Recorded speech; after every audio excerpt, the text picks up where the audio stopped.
पहलगाम हमले को लेकर कई सारी अपडेट्स आ रही हैं और इसमें से जो सबसे मोस्ट इंपॉर्टेंट अपडेट्स हैं जो आप मिस नहीं कर सकते हैं वो हमने कंपाइल करके इसी एक वीडियो में डिस्कस की हैं। मार्केट में इतनी सारी फेक न्यूज़ के बीच ये इंपॉर्टेंट हो जाता है कि आपको ऑथेंटिक न्यूज़ मिले, इसलिए इस वीडियो को अंत तक देखिएगा। सबसे बड़ी न्यूज़ जो इस समय निकल कर आ रही है वो जम्मू कश्मीर से। दरअसल पहलगाम हमले के बाद जम्मू कश्मीर गवर्नमेंट हॉस्पिटल के मेडिकल सुपरिटेंडेंट ने गवर्नमेंट हॉस्पिटल्स के लिए एक अलर्ट और सर्कुलर जारी किया था। रेफरेंस के लिए सर्कुलर डॉक्यूमेंट का स्क्रीनशॉट आपकी स्क्रीन के ऊपर है। इस अलर्ट में हॉस्पिटल से कहा गया था कि सभी हॉस्पिटल्स में एक 24/7 इमरजेंसी रिस्पांस रूम सेटअप किया जाए। इसके बाद जम्मू कश्मीर के सभी हॉस्पिटल्स को कहा गया कि उनके स्टोर कीपर्स और स्टोर ऑफिसर्स ये इंश्योर करें कि हॉस्पिटल्स के स्टोर के सारे स्टॉक्स और उनमें सभी एसेंशियल सप्लाईज, इमरजेंसी मेडिसिन और क्रिटिकल मेडिकल इक्विपमेंट इमरजेंसी में इस्तेमाल करने के लिए पूरी तरह से रेडी रहें। इसके साथ ही जम्मू कश्मीर के सभी हॉस्पिटल्स को कहा गया कि अगले नोटिस तक हॉस्पिटल स्टाफ्स को अननेसेसरी लीव यानी कि छोटे मोटे रीजंस के लिए फालतू की छुट्टियां ना दी जाएं। डॉक्टर्स, सर्जन्स, नर्सेस और पैरामेडिकल स्टाफ अलर्ट मोड के ऊपर रहें और ऑफिशियल ड्यूटी आवर्स के दौरान हॉस्पिटल के प्रेमिसेस के अंदर ही प्रेजेंट रहें। अब जैसे ही अलर्ट जारी किया गया तो ये सोशल मीडिया और न्यूज के ऊपर काफी तेजी से वायरल हो गया। एंड अभी कुछ ही घंटे पहले न्यूज निकल कर आ रही है कि जम्मू कश्मीर गवर्नमेंट हॉस्पिटल के मेडिकल सुपरिटेंडेंट की तरफ से ये अलर्ट और सर्कुलर वापस ले लिया गया है। अब ये सर्कुलर जारी करके 24 घंटे के अंदर वापस लेने का क्या रीजन है ये तो खैर जम्मू कश्मीर की सरकार ही बेटर बता सकती है। इसके बाद दूसरी अपडेट आ रही है शिया देश ईरान को लेकर।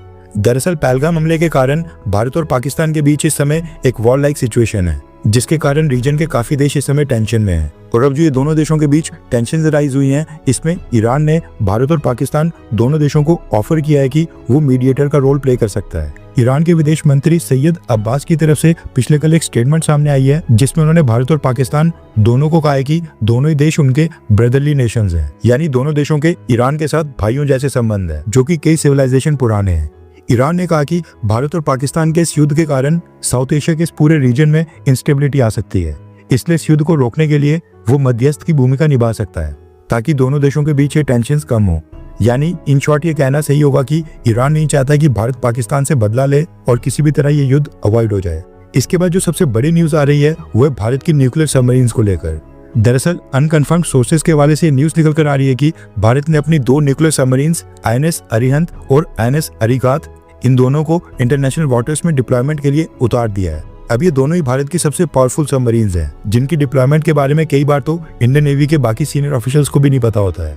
जब कोई कॉन्फ्लिक्ट होता है उस समय तो न्यूक्लियर सबमरीन्स की डिप्लॉयमेंट और इसकी तैनाती को और भी सीक्रेट रखा जाता है और इंडियन नेवी और भारत सरकार के गिने चुने व्यक्तियों को ही पता होता है कि इन न्यूक्लियर सबमरीन्स का क्या रूट होगा और ये कहाँ पर डिप्लॉय होने के लिए जा रही हैं।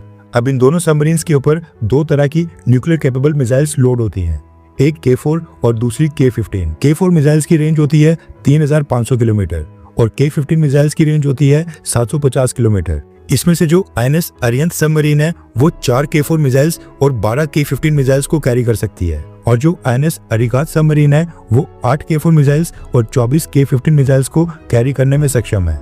यानी कि अगर भारत को ये महसूस भी हुआ कि पाकिस्तान अपने न्यूक्लियर वेपन्स को मोबिलाइज कर रहा है तो अगले ही मिनट के अंदर एशिया के नक्शे में पाकिस्तान का नामो निशान भी नहीं होगा। ये सबमरीन्स इतनी स्टेल्थी और लीथल हैं कि चाइना भी भारत की इन सबमरीन से डरता है, क्योंकि इसकी मिसाइल्स की 3500 किलोमीटर की रेंज के अंदर चाइना का भी एक बहुत ही बड़ा हिस्सा आ जाता है।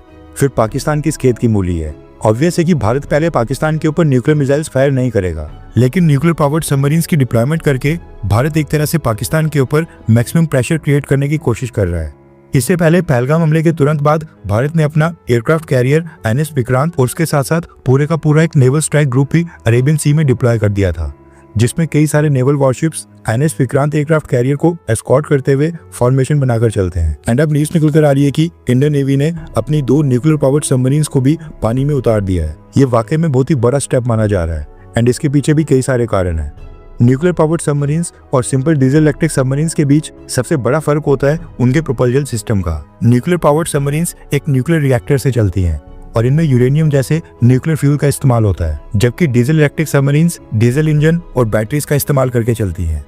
न्यूक्लियर सबमरीन्स कई महीनों तक बिना समुद्र की सरफेस के ऊपर आए सीक्रेट तरीके से पानी के नीचे ज्यादा गहराई तक ऑपरेट कर सकती हैं, जबकि डीजल सबमरीन्स को हर कुछ दिनों के बाद समुद्र की सरफेस के ऊपर आना पड़ता है अपनी बैटरीज को चार्ज करने के लिए। न्यूक्लियर सबमरीन्स की रेंज वर्चुअली अनलिमिटेड होती है और इनको देश की सीमा से हजारों किलोमीटर दूर भी डिप्लॉय किया जा सकता है। इसके साथ ही स्पीड की बात करें तो न्यूक्लियर पावर्ड सबमरीन्स की स्पीड भी ज्यादा होती है और ये ज्यादा बड़ी और ज्यादा पावरफुल होती हैं। इसलिए न्यूक्लियर सबमरीन्स का इस्तेमाल स्ट्रेटेजिक मिशंस के लिए किया जाता है, खासकर जब एनिमी कंट्री के खिलाफ सेकंड स्ट्राइक कैपेबिलिटीज चाहिए होती हैं। पाकिस्तान के पास इस समय एक भी न्यूक्लियर पावर्ड सबमरीन नहीं है और इसके पीछे का कारण है न्यूक्लियर पावर्ड सबमरीन्स बहुत ही महंगी होती हैं। इनको बनाने में हजारों करोड़ रुपए लगते हैं, जबकि डीजल सबमरीन्स कंपैरेटिवली काफी सस्ती होती हैं। अब ऑब्वियस है कि पाकिस्तान एक एक डॉलर के लिए तरस रहा है, ऐसे में वो न्यूक्लियर पावर्ड सबमरीन्स के सपने ही देख सकता है। अभी ये न्यूज़ बिल्कुल अनकन्फर्म्ड है एंड अभी तक सिर्फ मेजर गौरव आर्या ने अपने सोर्सेज के हवाले से द चाणक्य डायलॉग की वीडियो में बताई है।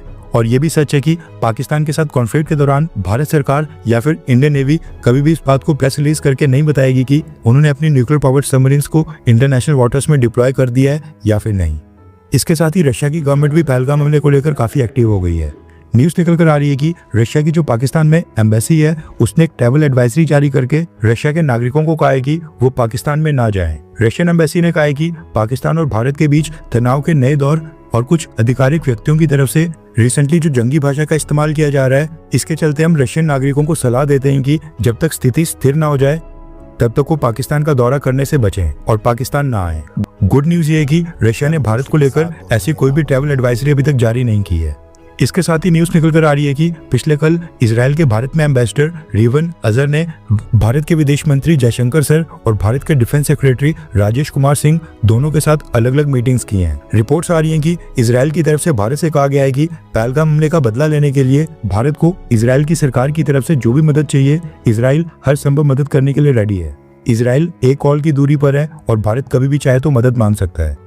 इसके साथ ही पिछले कल भारत के गृह मंत्री अमित शाह ने भी देश के सभी राज्यों के चीफ मिनिस्टर्स के लिए एक आदेश जारी किया है और सबसे कहा है कि उनकी स्टेट के अंदर जितने भी पाकिस्तानी नेशनल्स प्रेजेंट हैं उनको आइडेंटिफाई किया जाए और तुरंत वापस पाकिस्तान भेजने की कार्रवाई की जाए। इसके साथ ही भारत के विदेश मंत्रालय के spokes person Randhir Jaiswal sir ने जानकारी दी है कि पहलगाम हमले के बाद भारत के प्रधानमंत्री मोदी जी को अभी तक दुनिया के 13 देशों यानी कि 13 वर्ल्ड लीडर्स की फोन कॉल आ गई है एंड इन सब ने भारत को आश्वासन दिया है कि भारत को पूरा अधिकार है कि वो पहलगाम हमले का बदला ले सकता है और ये सारे देश भारत के साथ खड़े हैं। अभी जो 13 वर्ल्ड लीडर्स हैं ये हैं मुस्लिम देश इजिप्ट के प्रेसिडेंट, उसके बाद इटली की prime minister Giorgia Meloni, Japan के prime minister, French president Emmanuel Macron, United Kingdom यानी कि ब्रिटेन के prime minister Keir Starmer, Netherlands के प्राइम मिनिस्टर, उसके बाद मुस्लिम देश जॉर्डन के किंग और रूलर, इसराइल के prime minister Benjamin Netanyahu, Mauritius के प्राइम मिनिस्टर, नेपाल के प्राइम मिनिस्टर, श्रीलंका के प्रेसिडेंट, ऑस्ट्रेलिया के prime minister, US vice president JD Vance, जो कि जब भारत के जयपुर में थे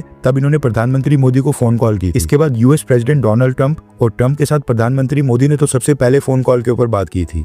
जब पहलगाम हमले की न्यूज आई थी, प्रधानमंत्री मोदी उस समय सऊदी अरब में थे और वहीं पर डोनाल्ड ट्रंप और प्रधानमंत्री मोदी के बीच फोन कॉल के ऊपर बात हुई थी। अब देखा जाए तो पाकिस्तान की सेना के सपोर्ट से जो जम्मू कश्मीर के अंदर आज से पहले भी कई सारे आतंकी हमले हो रहे हैं, उनके कारण आए दिन भारत की सेना के जवान और कई सारे सिविलियंस लगातार वीर गति को प्राप्त हो रहे हैं। ऐसे में आपको क्या लगता है कि पहलगाम हमले का बदला लेने के लिए क्या भारत को डायरेक्टली पाकिस्तान की सेना के साथ कारगिल की तरह एक स्मॉल स्केल का वॉर करना चाहिए, क्योंकि इसमें भारत की भी कैजुअलिटीज हो सकती हैं? हाँ या फिर ना, नीचे कमेंट करके अपनी राय जरूर बताएं। हर 24 घंटे के अंदर जियोपॉलिटिक्स में बड़े फेरबदलाव और उलटफेर हो रहे हैं और भारत के लिए नए चैलेंजेस आ रहे हैं। कोई देश अपने फैसले से पलट रहा है तो कोई देश ब्लैकमेलिंग के ऊपर उतर आया है। सभी देश एक दूसरे को नीचे लगाने की कोशिश कर रहे हैं। इन सब के बीच हमारा भारत किसी भी देश से पीछे न रह जाए, इसके लिए मोदी सरकार लगातार कोशिशें कर रही है एंड भारत की foreign policy, defence news, economy और ग्लोबल अफेयर्स का सही एनालिसिस हमारे चैनल इंडियन अफेयर्स का मिशन है और ये मिशन आपके सपोर्ट के बिना अधूरा है। इंडियन अफेयर्स हिंदी के ऊपर हम सभी फैक्ट्स और डेटा बिल्कुल सरल भाषा में एनालाइज करते हैं बिना किसी एजेंडा के।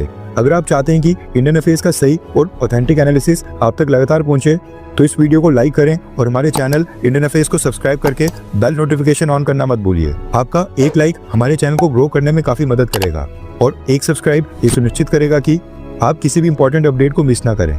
अगर आपने हमारे चैनल को पहले से सब्सक्राइब किया है तो दिल से धन्यवाद। जय हिंद, वंदे मातरम।